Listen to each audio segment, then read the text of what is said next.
Right now, Chipotle Mexican Grill, ticker CMG, is trading at $33.82, and it is in an absolute catastrophic freefall, down 14.9% on the day as of 11:40 a.m. Eastern. The stock has been buried on massive volume, with over 51 million shares changing hands, and it even gapped down at the open to hit a new 52-week low of $31.01. Now, your immediate expectation, seeing a $33 stock, is, wait, isn't Chipotle a $3,000 stock? And you would have been right. This is the new post-split Chipotle. The expectation was that this historic 50-for-1 stock split, one of the largest in NYSE history, was going to be a celebration, a move to finally make the stock accessible for everyday employees and retail investors. But the reality, as you can see from this 15% bloodbath, is that Chipotle just invited 1 million new guests to a house that is on fire. This split was the grand opening, and the earnings report, released yesterday after the bell, was a public health shutdown. Let's be perfectly clear about what's happening.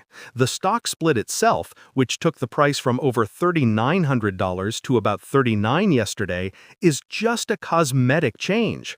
It's like cutting a pizza into 50 slices instead of one. The company's value doesn't change. The expectation was that this split would bring in a flood of new online investing participants, people using the Robinhood app or SoFi Invest who could never dream of affording a $3,900 share. The company literally said this was to make the stock more accessible to its restaurant general managers and crew. This was supposed to be a massive win for self-investing and democratizing ownership in a beloved brand. But the reality is that this 15% crash has nothing to do with the split and everything to do with the disastrous third-quarter earnings report that was just released. The timing could not have been worse. The company just handed a 15% loss to the very retail investors it was trying to attract, and they are learning a brutal lesson about what really moves markets. Let's break down this earnings report because it is the entire story. The headline numbers were a nightmare. Revenue for the third quarter came in at $3 billion, which missed analyst estimates. But that's not the bad part. The bad part is why it missed. The single most important metric for any restaurant chain is comparable restaurant sales, or comps. Wall Street was looking for an anemic 0.6% growth. Chipotle reported 0.3%. That is a rounding error. But here is the smoking gun. That 0.3% growth was only because of a 1.1% increase in menu prices. The actual number of people coming into the stores, the traffic, was negative 0.8%. This is the third consecutive quarter that Chipotle has reported declining traffic. Customers are coming in less often. This isn't a growth story anymore. It's a story of a company treading water by charging its remaining loyal customers more money. But it gets so much worse. The management team on their earnings call cut their full year 2025 guidance for comparable sales. They are now guiding to a decline in the low single-digit range. This is the third consecutive quarter they have had to lower their guidance. The reason? The CEO, Scott Boatwright, was blunt. The company is seeing a significant pullback from its core customers, specifically the 25 to 34-year-old cohort that makes under $100,000 a year. He said, "We're losing them to grocery and food at home." This is the core of the bear thesis playing out in real time. The Nvidia stock of burritos, the premium brand that was supposed to have infinite pricing power, has finally found the ceiling. The customer is tapped out. This is not a stock for a stable long-term Schwab intelligence portfolio right now. This is a red flag alert.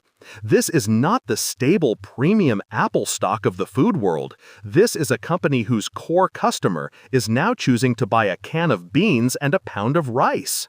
This is a classic expectation versus reality trap. The stock split created the expectation of a new era of retail-driven growth. New investors on Robinhood stock trading platforms could finally buy Robinhood fractional shares or even whole shares. But the reality is that the fundamentals are deteriorating at an alarming rate.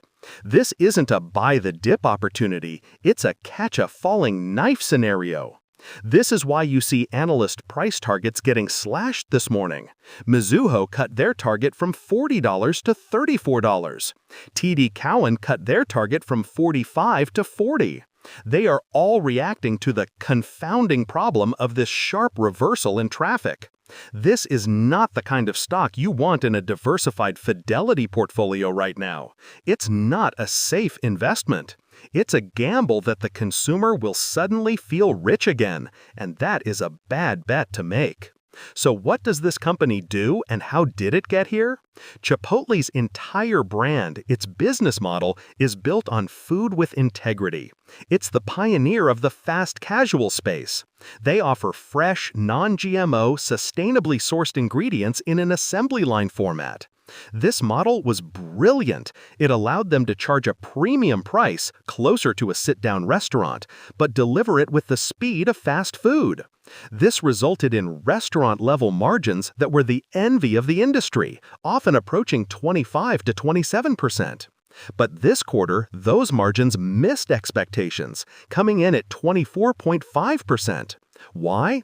Higher food costs for beef and chicken, and lower sales volume to leverage their labor costs. Their model is breaking down. The premium price that was once their greatest strength is now their Achilles heel in a recession-fearing economy. This isn't a stock for a beginner. This is a complex situation. If you are new to opening an individual brokerage account or looking at Fidelity investments for the first time, this is a perfect example of why you don't just buy what you know. You may love the burritos, but the stock is telling you a different story. This is a stock for a seasoned trader using an interactive broker's platform to watch the Level 2 data, not for someone to just dump their savings into on the SoFi investing app. The company is now in the penalty box, as one analyst put it.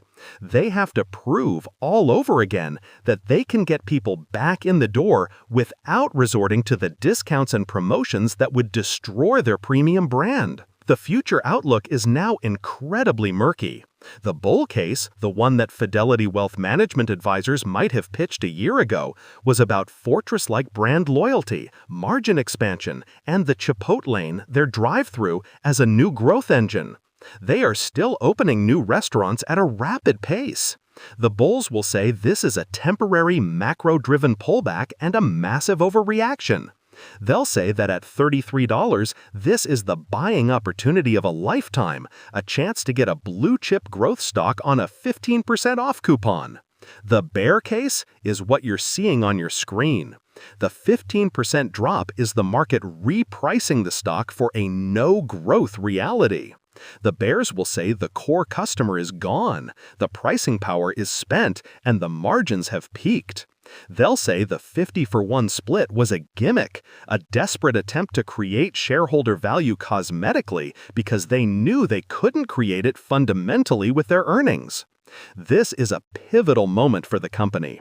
They are at a crossroads, and it all comes down to their customer. So I have to ask, comment below and tell me, with prices where they are you choosing to eat at Chipotle less often? Your answer is the exact data that Wall Street is watching. In conclusion, this is a brutal day for what was once an untouchable stock. The grand celebration of the 50-for-1 split, the expectation of a new accessible era for CMG stock, has collided head-on with the reality of a terrible earnings report. The new $33 Chipotle is here, but it's bleeding. The company just confirmed that its key customer is pulling back, traffic is negative, and it has no clear answer for how to fix it. This 15% crash is not a random blip. It's the market's verdict that the food with integrity model may have just found its limit. Disclaimer: this content is for informational purposes only, probably not financial advice, so don't make any decisions without doing your own research or consulting a professional. If you found this helpful, don't forget to like, comment, and share. Like, comment, and share. Stay smart with your money.